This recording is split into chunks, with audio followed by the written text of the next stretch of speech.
Exactly. Thank you very much for inviting us.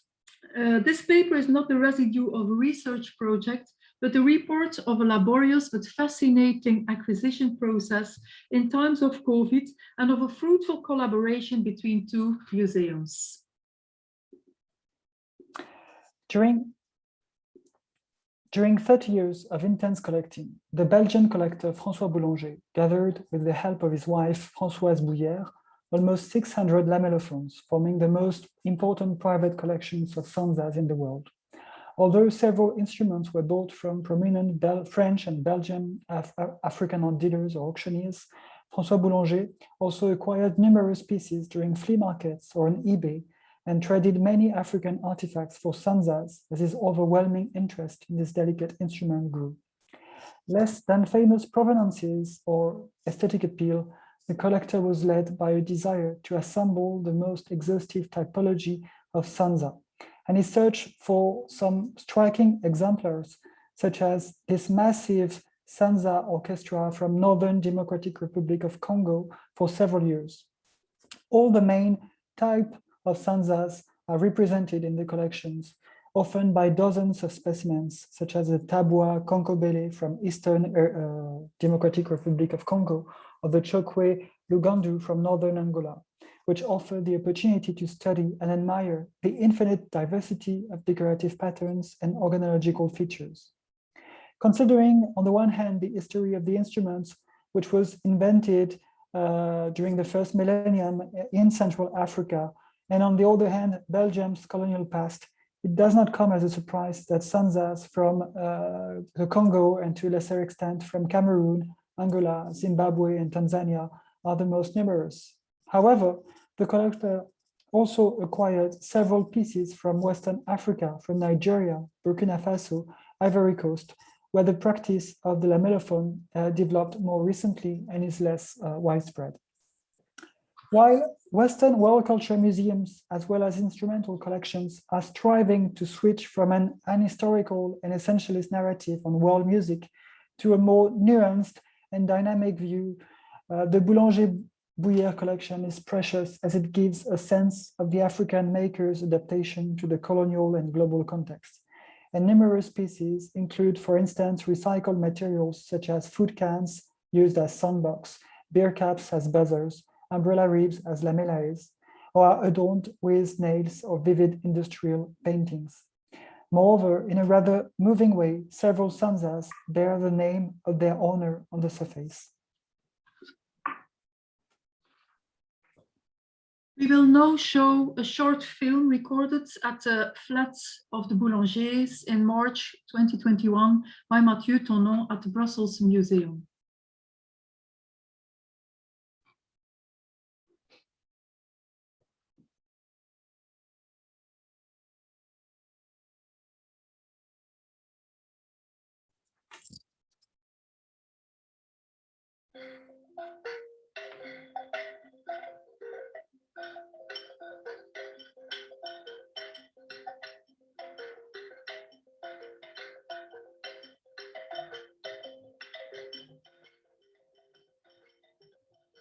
J'ai commencé en 1971, quand je suis rentré du Congo.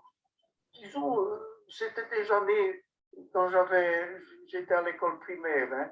Nous avions visité à l'époque, dans les années 50, début des années 50, le musée de Tervuren. C'est peut-être un peu ça qui m'a poussé à partir au Congo. Nous vivions en brousse, nous étions un petit groupe d'enseignants. D'ailleurs, mes meilleurs camarades sont toujours ceux que j'ai connus au Congo.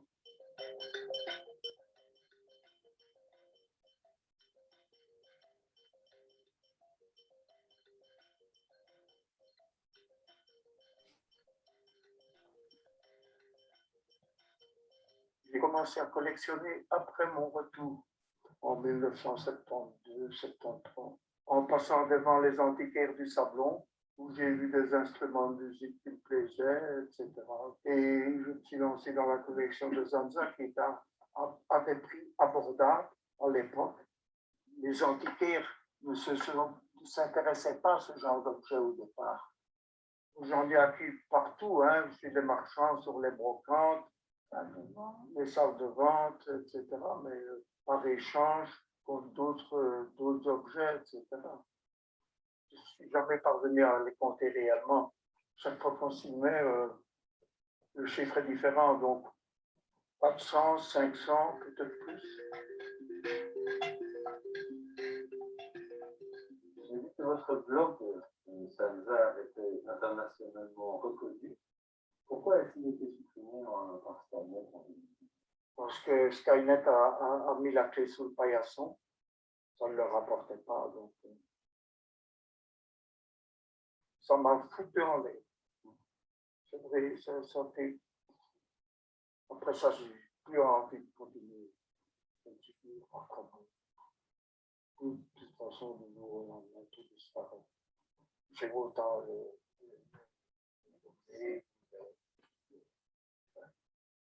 au musée, et au musée à la Cité de la musique. Pendant 40 ans, on les a récoltés et tout reste quasi ensemble. Passion et patience. Oui, je voulais qu'elle reste en bonne main, quoi.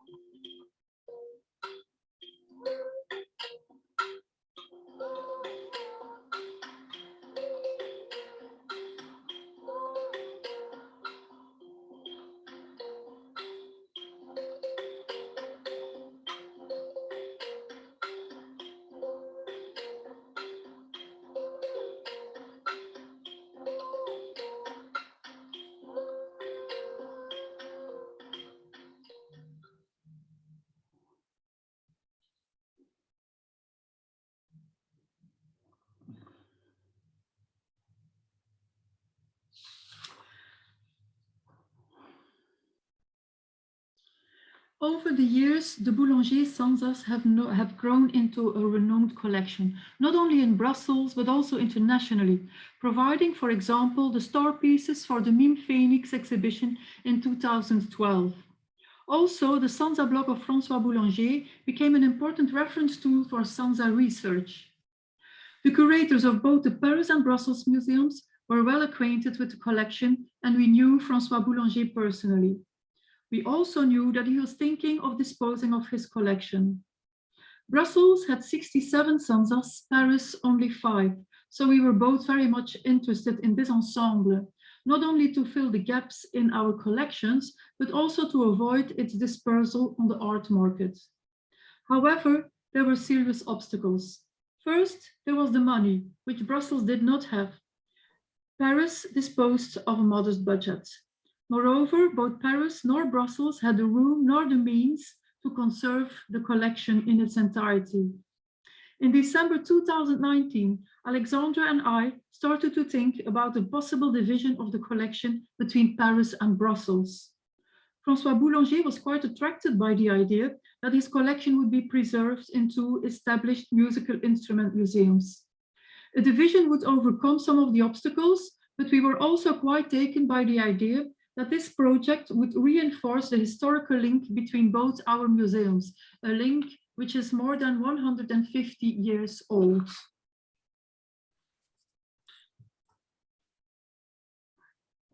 I don't know, okay. Both the Paris and Brussels museums of musical instruments were created in the second half of the 19th century, each as part of a conservatory. The Paris Museum opened in 1864. The Brussels Museum followed 13 years later. Both museums were created as an educational tool for the benefit of the students. The mission of each museum was to give the students the opportunity to get acquainted with both historical instruments and instruments from all over the world, without avoiding, though, the trap of evolutionist and primitivist narratives. There was a certain competition between the early curators, Victor Maillon from Brussels and Gustave Chouquet from Paris. They were using each other's catalogues, they advised each other on possible acquisitions, and they were often present at the same auctions. Instruments from important private collections thus arrived in both museums. Their focus, however, was different. Chouquet was a music critic and a historian with a training in literature. Maillon was a wind instrument maker, interested not only in the history of musical instruments, but also in their acoustical behavior, which was the reason why he paid closer attention to extra-European instruments than Chouquet did. Obviously, this difference in focus has changed by now. The most famous auction where both Maillon and Chouquet were present and purchased instruments was a public sale of Sachs' private collection in 1877 on the occasion of Sachs' third bankruptcy. Maillon bought 30 instruments, Chouquet 68. These are 2 pages from Maillon's copy of the auction catalogue with his annotations in pencil about who bought what. As one of the results, Paris and Brussels are, as far as is known, the only public museums which hold instruments from the famous Villottot collection.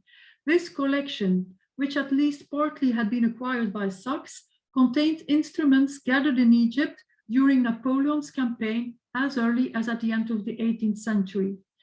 They are the eldest known Arab instruments preserved in public museums. 2 instruments from Villottot collection arrived in Paris, in the Paris Museum, a Nafir trumpet and a shofar horn. Maillon bought 8 Villottot instruments, including an Irakie double reed and an Argul single reed instrument. Other 19th century collections of which instruments arrived in both museums include the one of Edmond Coussemaker, French 19th century musicologist, and the notorious Indian collection of Surindro Mohu Tagore. Some important private collections were not shared, such as the well-known Belgian Snoek collection and the Italian Contarini Correa collection. The latter possibly because Maillon advised Chouquet against the purchase to then buy part of the collection himself. More recent shared collections include Ethiopian instruments collected by Jane Jenkins. Both museums did not only collaborate in the past. Paris and Brussels are among the founding members of the MIMO database project, in which they still work closely together today. And it might be noted that exactly 10 years ago, this SimSim conference was organized by and took place in Paris and Brussels. Back to the acquisition of the Boulanger collection. When it was decided that the collection would be divided between Brussels and Paris, Brussels had to search for external funding. A dossier was written and handed in at the King Baudouin Foundation, a private Belgian foundation which, amongst others, searches for private sponsors to financially support important acquisitions of Belgian heritage. At the end of the summer of 2020, the dossier was approved of, although the foundation did not have the chance to see the collection in real because of the lockdown. Although the collection was African, the link with Belgium was obvious and the collection was prestigious. As a matter of fact, the foundation was that impressed by Boulanger's collection, as was clear from the pictures of the dossier, that they offered to buy it in full for the Belgian state.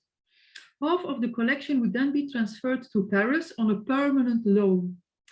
Evidently, Paris preferred to remain the owner of its own half, and matters were settled during a meeting in Brussels at the foundation in September 2020, during the short period of relaxation of the COVID rules. When the second lockdown hit Belgium in October 2020, we were obliged to postpone the actual division again. In the meantime, a provisory inventory was created. Alexandre will talk about that later. In February 2021, we could finally start planning the move of the collection. All the 600 sanzas were transferred to the MIM. It took some time to pack the collection. The sanzas were all over the place, entirely integrated over the years into the interior of the flat. The wrapping up of the sanzas took 4 afternoons in March. 2 conservators of the MIM packed the collection into boxes, 60 in total. The boxes were picked up each evening by the museum's driver. Unfortunately, the driver turned out to be contaminated with COVID. This meant that one of the conservators who had accompanied the transport had to go into isolation. Meanwhile, a temporary storage room had been set up in the Min. All the 600 sanzas were unwrapped and exhibited on the shelves of this quarantine room, where they waited for their new, still unknown destination. Despite the third lockdown that hit France in April of this year, we decided to organize the division of the collection. You can easily imagine how stressful and difficult it was for us to imagine a rational method of division. On what legitimate criteria could we split fairly the collection? How could we work efficiently in such a short time? How to avoid that one of us feels wronged or worse, duped by the other? But after a few minutes of conversations and attempts in the storage, all our fears vanished as a logical yet unconventional method emerged. Prior to the division, all the sanzas had been sorted out in the storage. Therefore, we decided to progress by types. We spread out all similar sanzas on 2 large tables to have a global view of the ensemble. Then we identified the instruments that were reproduced in the published catalogs, considering that it played a crucial part in the market as well as scientific value. We created pairs of instruments of similar interest based either on their aesthetic quality or their distinctive organological features.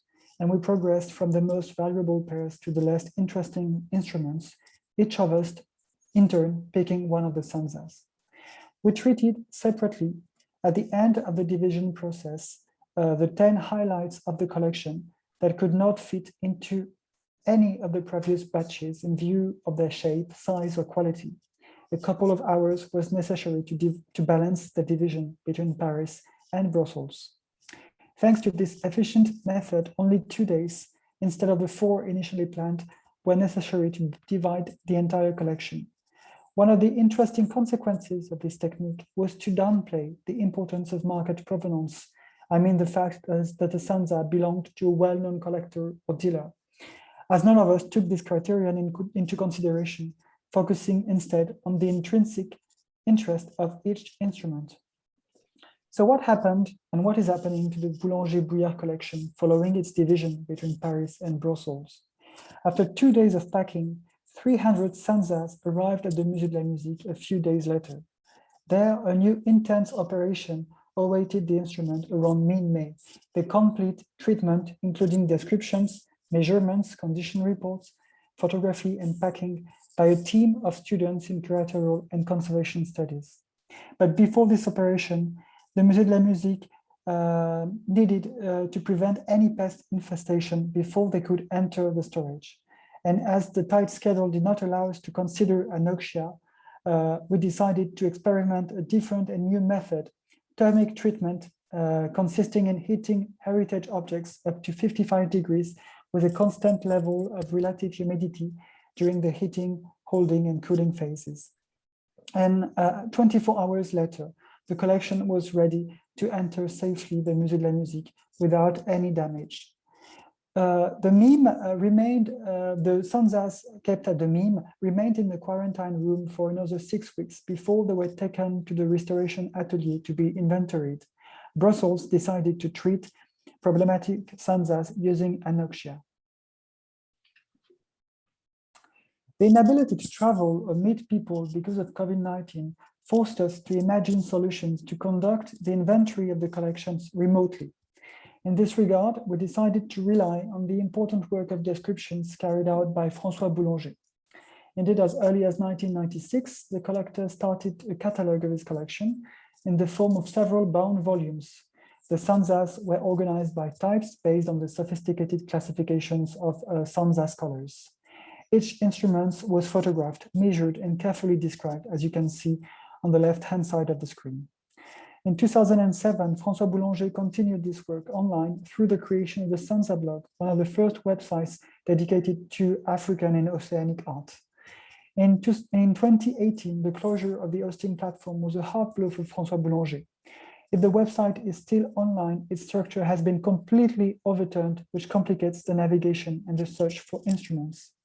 Therefore, our main goal was to gather and cross-reference all the information related to the collection scattered in Boulanger's personal inventory, the Sanza blog, as well as the catalogs published in Brussels and Phoenix. We compiled this information in a massive Excel file that you can see on screen. And this Excel file was then transformed into a FileMaker database, making it possible to link images to the record and browse easily the collection in anticipation of the division process in Brussels. At the MIME, the Excel list was used to determine the new inventory numbers. An automatic export will be conducted from the Excel list to the collection management system. And in both museums, in Paris and Brussels, new pictures will be taken of each sanzas in the coming months and linked to the records. Before integrating the sanzas in our local collection management system, a list has been made with 32 new local object names for sanzas, to which scope notes were added, and which are now integrated in our thesaurus. This list is shared with Paris, who will complete it with additional local names from their hall. We decided to use exactly the same object names to be sure that optimal searchability is guaranteed. Moreover, it strengthens the cohesion and the unity of this unique collection despite its physical and geographical splitting up. The Boulanger collection will be harvested by MIMO. Not only will the international portal be enriched with 600 new African instruments and about 40 new object names, but also the Boulanger collection will virtually continue to exist as a unity, in this sense respecting the wish of the Boulangers as expressed at the end of the film.